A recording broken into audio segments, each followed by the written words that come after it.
पीछे नीचे रख, नीचे थोड़ा सा नीचे, हाँ नीचे रख लो, गिरे ना।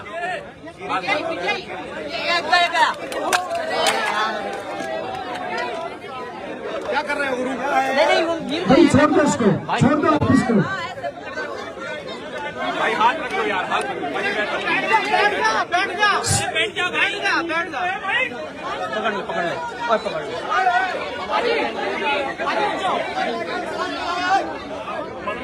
भाई यार जा। सिद्धू साहब प्लेयर से मिलने आए थे, खिलाड़ियों से बात कीजिए, क्या बात हो रही है आप?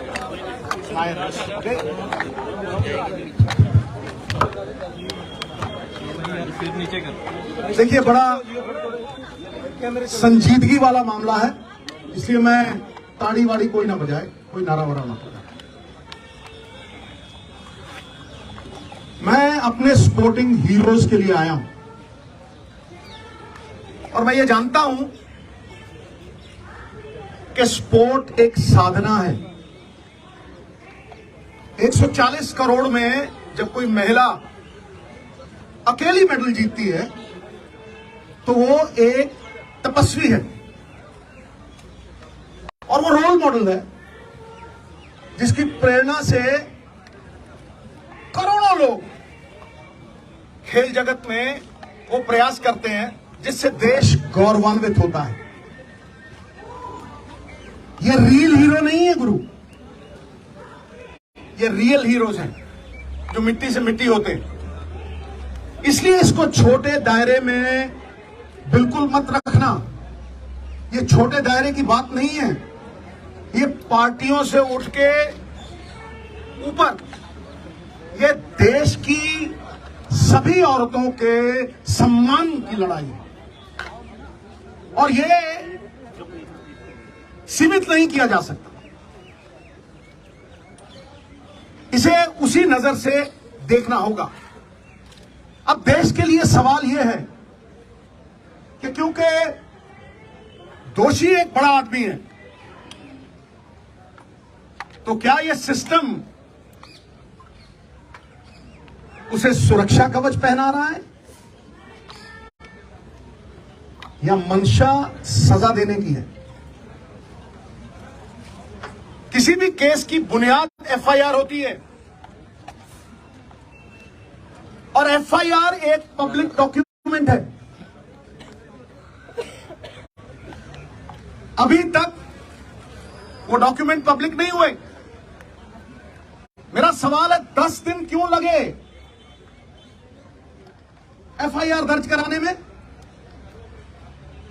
अहम बात यह है कि women of esteem, recognition, champions, अगर उनका यह हाल है, अगर उनको 10-10 दिन सड़कों पे भटकना पड़ रहा है, तो एक आम नागरिक का क्या हाल होगा? ये सारा देश सवाल कर रहा है। ये सिस्टम पे सवाल है, ये मेरी निजी लड़ाई नहीं है। और मैं आपको बता दूं, justice delayed is justice denied. अगर ज्यादा देर ये जस्टिस डिनाई हुआ तो सिद्धू जान की बाजी लड़ाएगा, जान की बाजी। और मैं फड़ नहीं मारता हूं। सबसे पहली बात, कार्रवाई दोषी पे नहीं, उस अफसर पे भी कीजिए जिसने 10 दिन एफआईआर दर्ज नहीं की। Lalita Kumari versus the state of UP, it is mandatory to register the FIR once a cognizable offense is deciphered. और वो जो cognizable offense proven हो गया है, तो फिर उसकी ऑप्शन नहीं है, उसे FIR दर्ज करनी पड़ेगी। और अगर वो नहीं करता तो 166 के तहत 2 साल कैद भी हो सकती है। नंबर 2,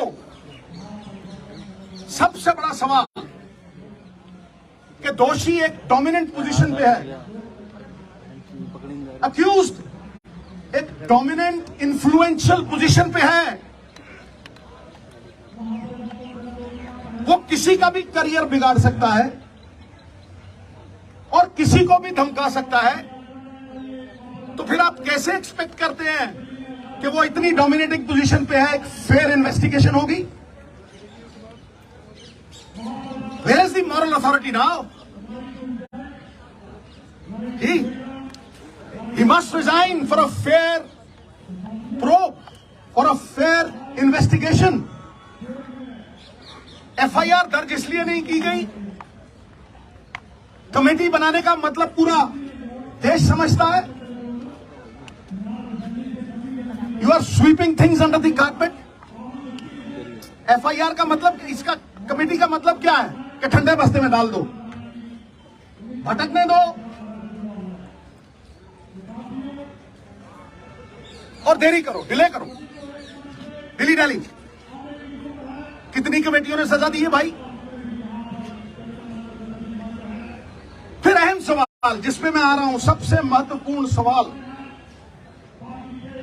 अब जो FIR हुई है और कोर्ट की प्रोसीडिंग से मैं पूरी तरह से कन्विंस्ड हूं, वो पॉस्को एक्ट के तहत हुई है।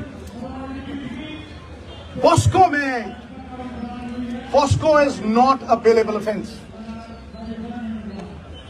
जब वो बेलेबल ऑफेंस नहीं है,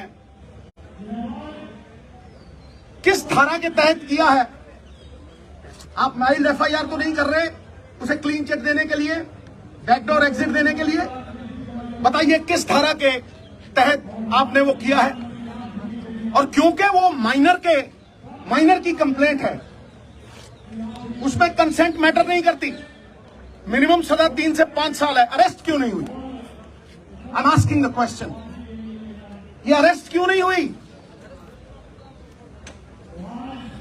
और सबसे बड़ी बात, इस बात को मैं आपको विनती कर रहा हूं, इस बात को मैं चिल्ला चिल्ला के कह रहा हूं कि अगर आप सच तक पहुंचना चाहते हैं, अगर आप तथ्यों तक पहुंचना चाहते हैं, you want to uncover the truth,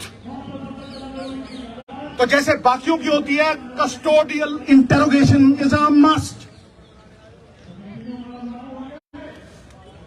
पकड़ो जैसे होता है, अरेस्ट करो, और कस्टोडियल इंटेरोगेशन, वरना it is a meaningless exercise, फिर उसका कोई फायदा नहीं है। बारंबार 10 दिन भटकाते रहे हो, इतने बड़े बड़े लोग हैं, तालीम का जोर इतना, तहजीब का शोर इतना, अरे बरकत क्यों नहीं होती? तुम्हारी नीयत में खराबी है, तुम्हारी नीयत में खराबी है। और देवताओं की नीयत में भी आ जाए अगर फर्क, नजारा चाहे जन्नत का क्यों ना हो जाएगा गर्क। सो ये सबसे अहम मुद्दा है साहब। क्या कानून ऊंचे लोगों के लिए दोहरे मापदंड रखेगा? जिन्होंने देश को गौरवान्वित किया, जिन्होंने मेडल जीते, will you belittle them in front of a nation of 140 crore?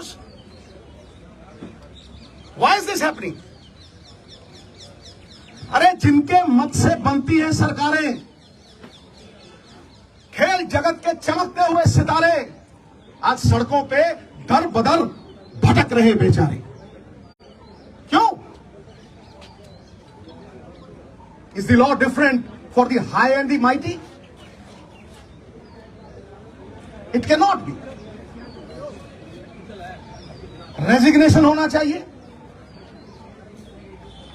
Interrogation होनी चाहिए, और सबसे बड़ी बात, अरेस्ट करके कस्टोडियल इंटेरोगेशन। मैं इस केंद्र बिंदु पे खड़ा कर रहा हूं। केंद्र बिंदु तो ये लड़कियां हैं। अरे साहब, शेरनियों की दहाड़ है इनकी। नहीं तो जब ऐसे केस होते हैं, धन्य है हमारी संस्कृति। कितने ही बब्बर शेर हो जाए, सवारी तो दुर्गा ही करती है, समझे?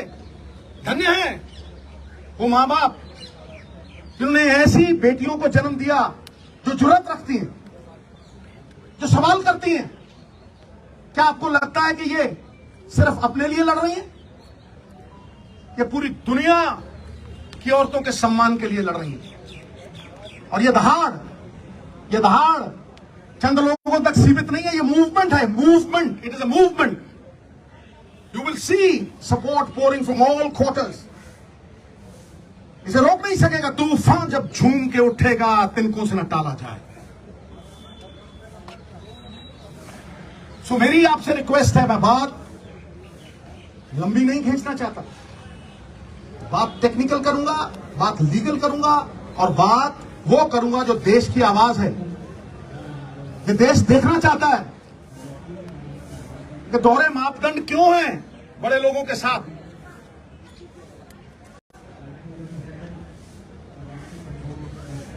सही और गलत की लड़ाई में न्यूट्रल में नहीं रह सकते आप, आपको पक्ष लेना पड़ेगा,